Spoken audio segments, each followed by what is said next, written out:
Hello and welcome to WPTV. My name is David Katai, Senior Editor at Wealth Professional. Of all the lists and forms of recognition that we publish at Wealth Professional, it's our top 40 under 40 rising stars that gives us perhaps the clearest view into the future of this industry. The names and achievements on that list show how the industry is advancing through technology, through innovation, and through client service. Today, we are lucky to be joined by one of those rising stars, Chris Arthur. Chris is the founder, CEO, and CIO of Bold Wealth Partners. Now, with Bold Wealth Partners, he is building a bespoke wealth management firm for independent financial advisors. Chris, welcome to WPTV. Thanks, David. Thanks for having me here. Glad to have you. So, right off the cuff, and I always love asking people this question, why do you think you were named a rising star? Yeah, great question. I think being named as a rising star is a compounded effect. We have, and I say we, our team here at Bold Wealth, we founded the company in 2021, but it's really been since 2022 that we really have our foot on the gas. So I think it's a combination of not just myself, but our team behind us doing little things right year over year, and that sort of compounding effect of great habits sort of thing. So I don't think it was, hey, we did this activity last year. I think it is sort of a compounding effect of doing little things right and continuing on those good habits. So, speaking of kind of that slow, gradual build, the way that every great entrepreneur would probably describe their success, it begins with the origins of your own career. So, you made an interesting step very early in your career, going from working as an advisor to working in the wealth technology space. Can you explain a little bit about why you made that switch? Yeah, that switch was actually driven from our end clients, the real folks that are most important to us, sort of thing. And how it came to be is we were using other wealth tech platforms, and every time we looked at a new platform, or every time we were on a new platform, there were always flaws. And we would hear it from our clients. So we knew very well what the end client would want to see improved, what they care about, and what they really want to look for in sort of a tech stack or a wealth stack for the end user. So years and years, our frustration seemed to grow and grow, and we really knew what our clients were looking for. So in 2021, we sort of took the leap to start the steps where I had sort of the licenses to bring us to that next level. And I had sort of a group of advisors that I knew were seeing the same problems we were, sort of thing. So the drive towards that next step and building sort of a wealth tech offering for independent financial planners came from the mistakes we saw being made in the industry, and really came from a need of wanting to support our end clients and give them a platform that actually fits what they're looking for. So, through that career that you've sort of built up to before you started Bold Wealth, you held a lot of roles. You did a lot of different aspects of work in this industry. Can you talk me through a little bit of what you covered and the areas that you explored and built expertise in that went on to inform, the decisions you've made as the founder and CEO of Bold Wealth? Yeah, so really sort of interesting career trajectory where started off very early on with Edward Jones, where I was out knocking on doors in a province I've never lived before, and had some great success in that space. And I think it was from that experience that I really knew wealth management was where I was going to be. Funny enough, I broke 2 records in Canada, most door knocks achieved ever across Edward Jones. I'm not sure if I still hold that record, but held that record at that time. And then the second step is when you're calling the leads, most assets uncovered. So had a great time at Edward Jones. From there, I went straight into the wealth tech space. I went over to a wealth bar. They were looking to sort of groom a portfolio manager that was bilingual. So Montreal native myself, got a job I was probably junior for, but again, technology company or wealth tech company where they didn't have to hire 2 people if they could hire someone that was bilingual. So I snuck in the door with hard work and sort of dedication, but I was probably one of the younger folks, but grew that, saw a lot during that time, saw thousands and thousands of client inquiries because they were on a robo advisory journey competing with Wealthsimple. And then took the leap to, I got recruited over to Wealthsimple, was an early employee over there and helped build out their advisor division. So again, really focused on supporting the advisor and the portfolio management side of building, again, a great portfolio suite and the technology the advisors wanted. So all throughout my career, a lot of experience adjacent to technology, and a lot of experience directly speaking with advisors and supporting them. So over at Wealthsimple for Advisors, we had over 300 advisors on the platform, and I would be talking to them every day, learning what they want, what their clients like, and hearing every complaint under the sun. And then from there, took the leap, and I actually purchased an advisor that I met on the Wealthsimple platform that was retiring, built up a book of business, bought the book around 40 million, grew it to around 120, and have since sort of shifted the focus to Bold Wealth, where I have great staff members over at Dunbrook. They're taking care of the day-to-day, and my focus is really building out this sort of wealth tech offering for independent financial advisors. Absolutely fascinating journey. And I think the word that kind of comes to mind as you describe it for me is opportunism, and not in the sense of you have clearly identified areas of opportunity and forced yourself to kind of take the leap into that next set. And jumping into areas where maybe you're a little bit, it's not necessarily your comfort zone, but it's somewhere where you've managed to, sink or swim, and you've swum and you've managed to go further with it. So I guess the question that emerges out of that is, when you started Bold Wealth, what was the kind of the opportunity you saw there? What's the opportunity you see in the industry that Bold Wealth can kind of capture? Yeah, so initially when we started Bold Wealth, like you said, a lot of new things. So we spent a lot of our early years sort of building and beefing up our tech stack, our processes, compliance regimes, investment portfolios, and really, really just spending a lot of time not throwing it out to market before we were happy and we're all perfectionists, that sort of thing. So we wanted to really build something solid for our internal clients before we started offering it more broadly to outside advisors. So currently today, we're only working through referrals for new advisors coming through the door. They have to be vetted by one of our existing advisors. At some point here in the future, we will open up those doors and we will seek to work more broadly with sort of independent financial advisors across the board. In terms of what areas I really think, or why we founded Bold Wealth is, and where we saw mistakes being made is, the advisor experience should be easy and seamless, and the client experience should be easy and seamless. And that was sort of a big thing coming out of the different locations where I worked was there was always confusion. Platforms were too difficult for the advisor to sort of get accustomed to, or on the client side, it wasn't clear where they could sign in, how to do that. It wasn't built and customized to them. So we spent a lot of time on making things very intuitive and very easy to use. It shouldn't be complicated getting in and viewing your account, or again, on the advisor side, seeing the health of your book or seeing metrics related to XYZ. So we wanted to build something very easy to use, but we also wanted communication. So over at Wealthsimple for Advisors, if you have 300 advisors, you can only imagine how tailored you can make that service and how much you're speaking with those end advisors. We hope to work with 20 to 30 providers at the maximum. Today, we work with 5 firms.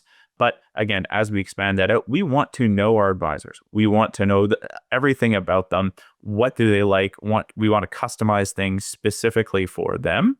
And then beyond that, with that type of communication, we want to work very collaboratively. We don't want to surprise the advisor by, again, sending a message directly to the end clients. We want them to be in the loop. We want them to be a champion of what we're doing as well. So we want to work quite closely with them. And communication, strangely enough, it sounds like such an easy thing to do, but something we see done wrong across the board. If you keep your advisors in the loop, they help keep the clients in the loop, and then there's less problems overall because everyone's working towards the same goal, sort of thing. And then I think integration is sort of more of a background item in all this. Is you can have the best tech tools in each category, but are they speaking together? Are they cohesive? Are they looking for synergies across the different categories? So integration is time we've spent a lot with is finding systems that work well together, not just being best in class in different areas. So you've laid this out already, I think, in some detail, but just to put an explicit point on it, what do you hope to achieve for advisors? What do you hope an advisor reflecting on the year that was or the career that was says, Bold Wealth did this for me? Yeah, that great question. So our goal is to take time off their plate, take stress off their plate so they can focus more on what they like to do. Whether that be growing their business, whether that be spending time with family, our goal is to take stress and time off their shoulders.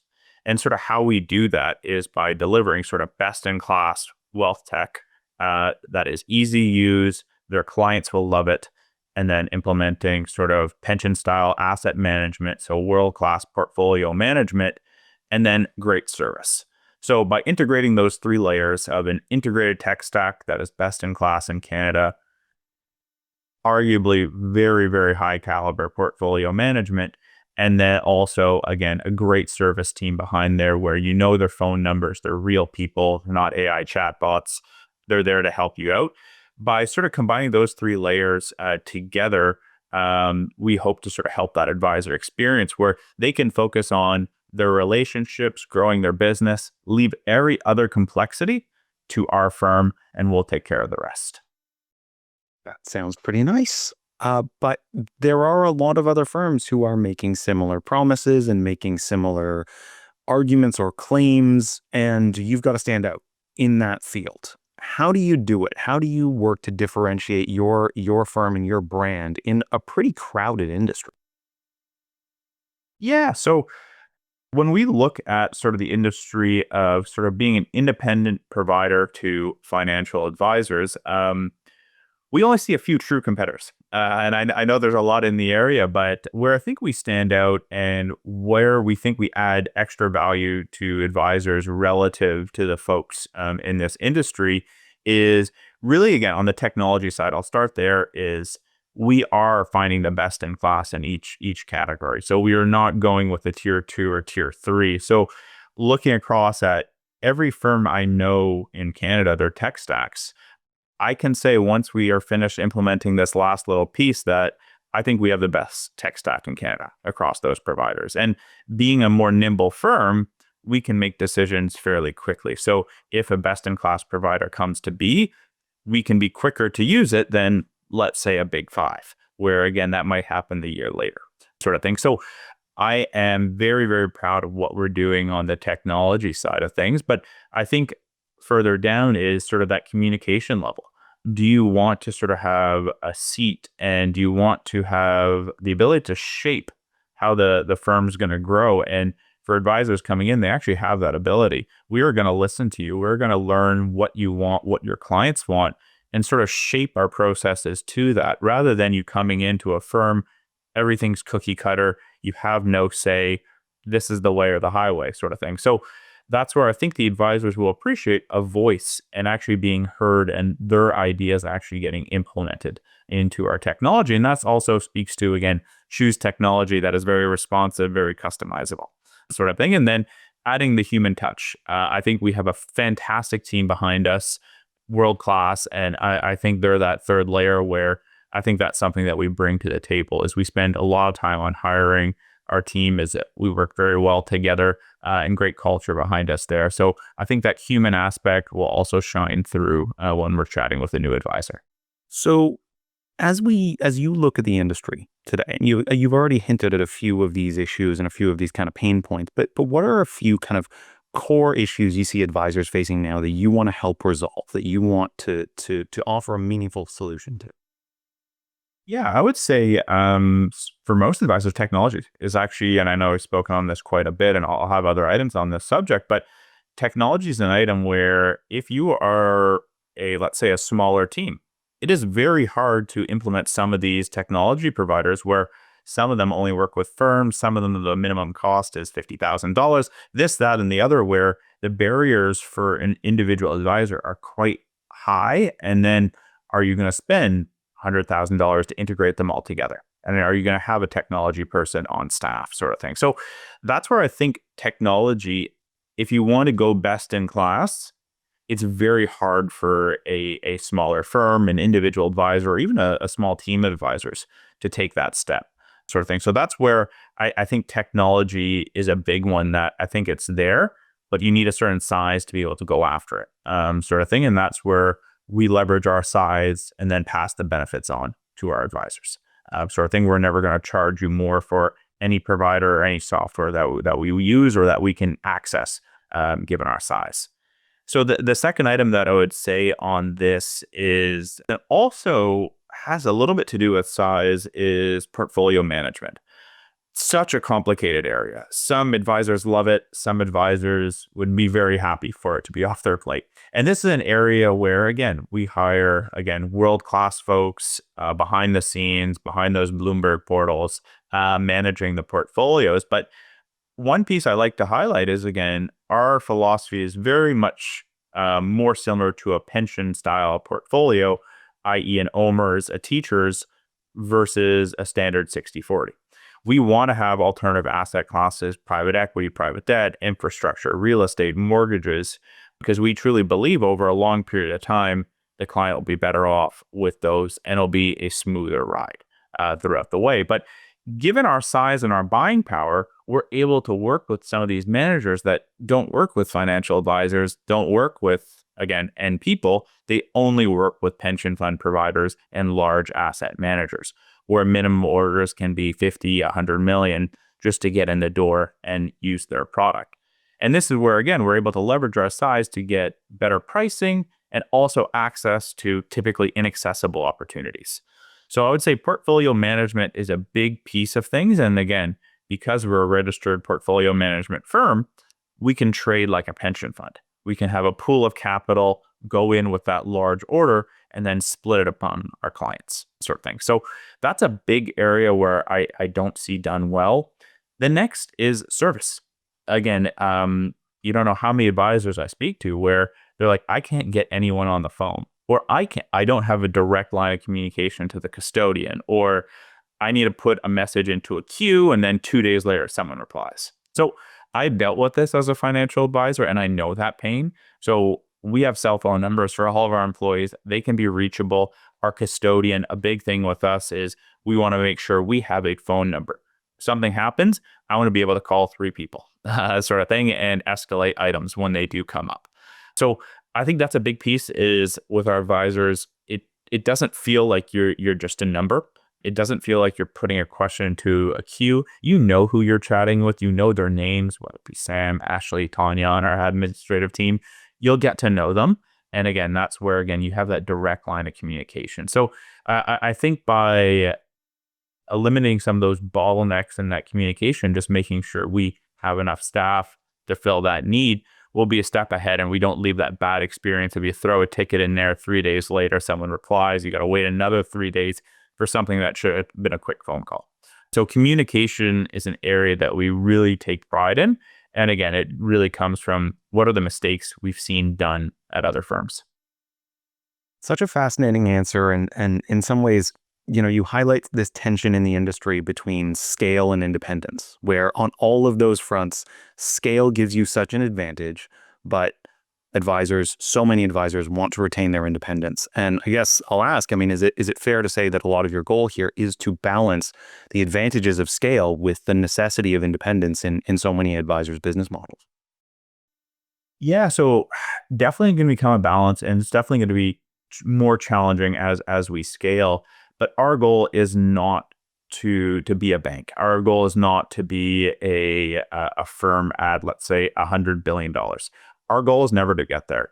Our goal is to work with 20 to 30 independent financial planning firms. I think, where do I want to see this firm go to? I would love to bring this firm to $10 billion under management. That's my goal. Again, once I reach there, I might have further goals, but we never want to sacrifice service. We want to know our advisors. Each one of them is individually important to us. They are not just a number in the system. We want them to be very, very happy about the services they have. And we want to always be in best in class. Technology, portfolio management, we really want to deliver something special and charge a reasonable fee while doing it. When we do look across the industry and we look at some fees being charged by similar service providers, we're not going to charge an excessive amount. We're not going to pad our pockets. We'll charge what we need to keep the lights on and have a safety buffer, but we're not here to gouge our advisors. We want to charge a fair fee for an extraordinary service. And sort of that's how we want to go about things. But I think as time goes on, I think our philosophies of hiring the right people over hiring. So when a deal comes in, don't hire when the deal's there, hire a few months before the deal's there, and sort of keeping that sort of check and balances in place among our staff members. And I think that's one thing that I've seen at previous firms where they're always understaffed. They're always, again, asked to work long hours. Staff was unhappy. Staff would leave. We've never lost a staff member today, and I hope to never lose a staff member over time. So I think a big piece of scaling this business is among hiring good folks and hiring early. And I think that will alleviate a lot of the growing pains that we've seen other firms hit along their journeys. By way of a final question, for the advisors who are watching this conversation today, what do you hope their takeaways are, not just from the service offerings at Bold Wealth, but from your own personal journey and this career that has gone through so many different sides of the wealth management industry and the wealth tech industry? What do you hope the advisors who are listening to our chat, what do you hope they take from that story? Yeah. So as a fellow advisor myself and a fellow advisor that's always had pain points at platforms that I've worked with is I would say take the time, and again, this doesn't need to be something done right away, but take the time to assess the marketplace and really ensure the provider that you're working with today is the best fit for your needs. So evaluate the tech. What kind of tech is out there elsewhere? Could tech be helping you more? What sort of platforms are available to your current provider, or would you need to change providers to access a better provider? So I would go through your technology suite and really assess like, hey, where are my weak points? How could this be improved? Why am I being bogged down by admin tasks? And can these be handled by a better quality system? And then I would also move along the lines to, again, on portfolio management. Are you doing all the work yourself? How are the portfolios being managed? What is the fee being charged there? And what is that relative to, again, maybe an independent provider? And then service. Are you just a number? What happens when you send in a ticket? How long does it take to get answered back?